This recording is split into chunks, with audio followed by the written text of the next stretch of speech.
A young driver enters NASCAR, wrecks more cars than almost anyone in the garage, and the fans absolutely love him for it. Another young driver enters the sport, gets into a few scrapes with veterans, and gets booed for the next 16 years. Same sport, same age, completely opposite reactions. Joey Logano noticed this, and on national radio, he finally asked the question out loud. How does this happen, and what is he missing? The setting for all of this was Kevin Harvick's Happy Hour. Kevin Harvick was out for the episode, so Joey Logano stepped in to fill his seat as host, and like nearly every NASCAR show this season, the conversation quickly turned to the sport's young drivers. Two names dominated the discussion. The first was Connor Zilisch, the highly hyped rookie who cannot seem to catch a break. The second was Carson Hocevar, the young driver that fans cannot get enough of. Joey Logano used his own bruised history as the lens to view both of them, and in doing so, he started one of the most heated fan arguments of the summer. Let us begin with the rookie. Connor Zilisch arrived in NASCAR carrying the label of the next big thing. He came up through an open-wheel style path, built ties to both Trackhouse Racing and Team Penske, and dominated the lower ranks with a huge run of success in the Xfinity division. In fan discussions online, people have compared the way he carries himself to a young Jeff Gordon, another driver who chased an open-wheel career before choosing stock car racing and rising through the ranks quickly. The rookie reality, though, has been harder than the hype suggested. Connor Zilisch is blazing fast and can run up front, but he has not been able to string a full race together to get the maximum result. In San Diego, he crashed out from the top three and finished with a did-not-finish result after contact with Austin Hill. It was part of a rough stretch that included multiple last-place finishes in a row, the kind of streak that gets a hyped rookie questioned by fans who expected instant results. Then came the turn. At Sonoma, Connor Zilisch earned the first top 10 finish of his Cup career, coming home in 7th place. It was proof that the speed can translate into results. This is where Joey Logano stepped in to defend him.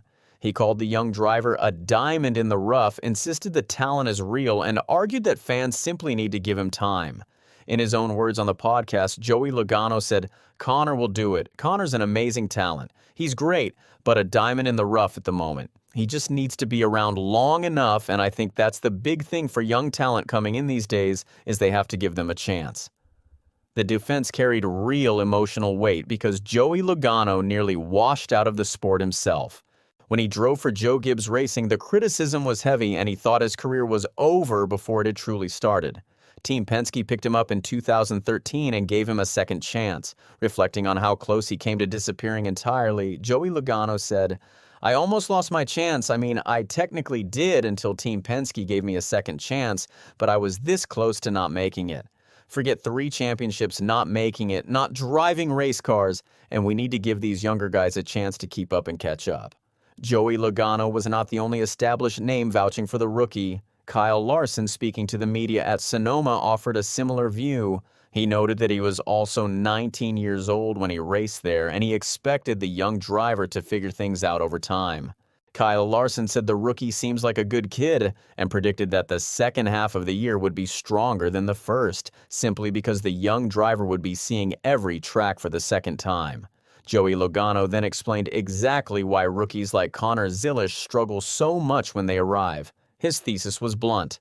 The leap from the O'Reilly Auto Parts Series to the Cup Series is the single biggest jump in all of motorsport. He put it this way: "The jump from the O'Reilly Series to the Cup Series is the largest jump in motorsports, period. Hands down, there's not a larger jump from talent level.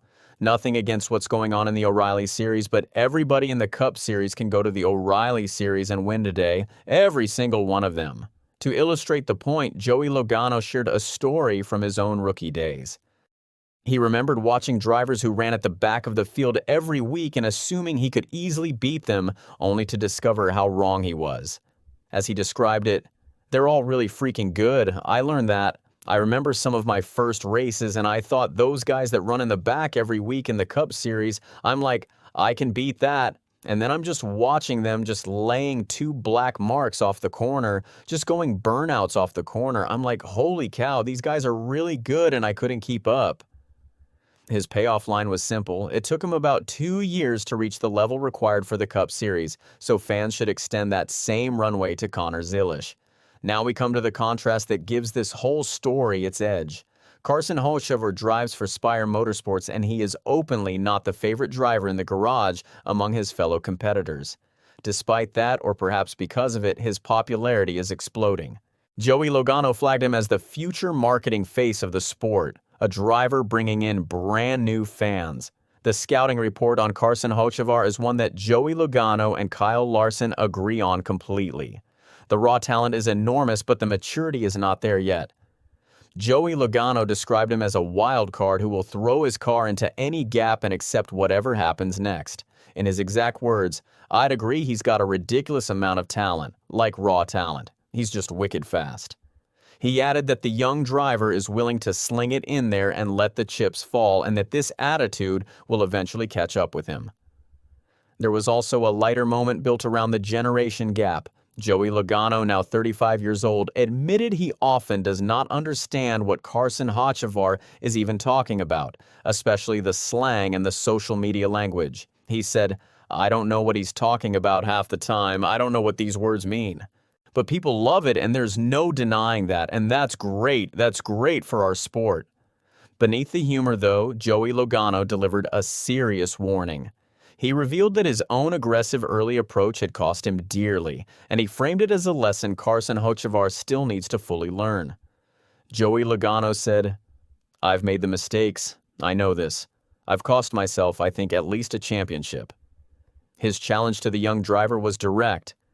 Do you want to win a one-off race here and there, or do you want to win championships? That decision, he explained, has to be played out across an entire season, not just a single afternoon.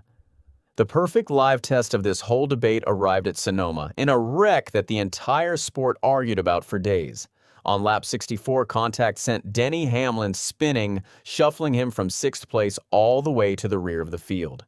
The instant verdict from the TNT broadcast and from most fans was that Carson Hocevar was to blame, but the driver who actually got spun offered a far more forgiving account. Speaking on his podcast, Denny Hamlin called it a racing deal. He said the data was too messy to lock the blame onto a single person, and he split the responsibility roughly evenly across 3 cars, the 77, the 6, and the 48, describing a 4-car train of pushing and shoving in which nobody wanted to lift off the bumper of the car in front. He acknowledged that the young driver could have done a better job, but insisted he did not come into the corner with reckless abandonment. Denny Hamlin concluded, "In the end, I'm very comfortable in saying that wreck was a racing deal." He went further, stating that pinning the incident on any single driver would be grossly irresponsible. There was a notable irony in the aftermath. Despite finishing 26th, Denny Hamlin actually moved into 1st in the standings, passing his own 23XI Racing driver Tyler Reddick by a single point. The analyst Steve Letarte offered an even stronger defense of the young driver on his podcast. His conclusion was that the real culprit was road course racing itself. Describing the 4-car push train, Steve Letarte said, "So as much as the fan base wants to point the blame at someone, I think the blame really might go to road course racing in general." He used a memorable comparison to explain how the young driver still ended up carrying the public blame anyway. When you hit the car in front of you, you get the speeding ticket, you get the infraction, and Carson Hocevar is going to get the ticket here. Carson Hocevar gave his own account after the race to reporter Marty Snyder.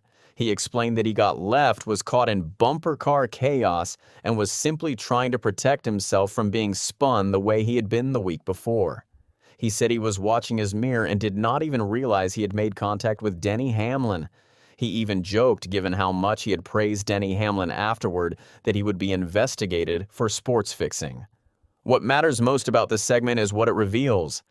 In a wreck where the spun driver and multiple analysts argued that Carson Hocevar was not truly at fault, the young driver was still blamed instantly by fans, and the veterans rushed to defend him.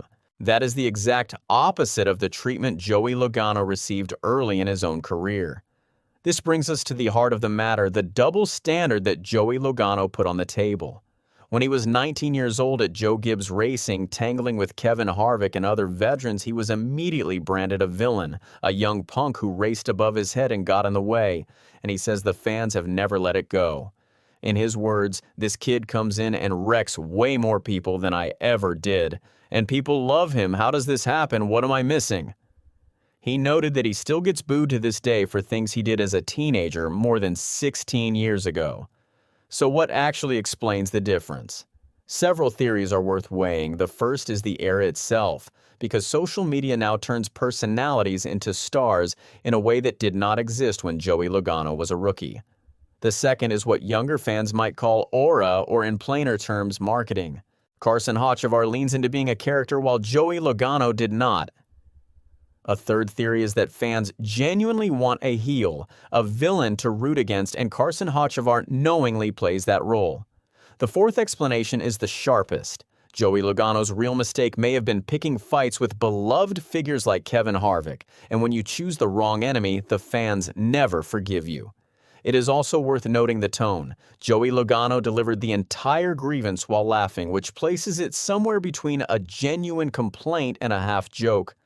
There is a larger lesson underneath all of this, and it connects directly to the theme of development and patience.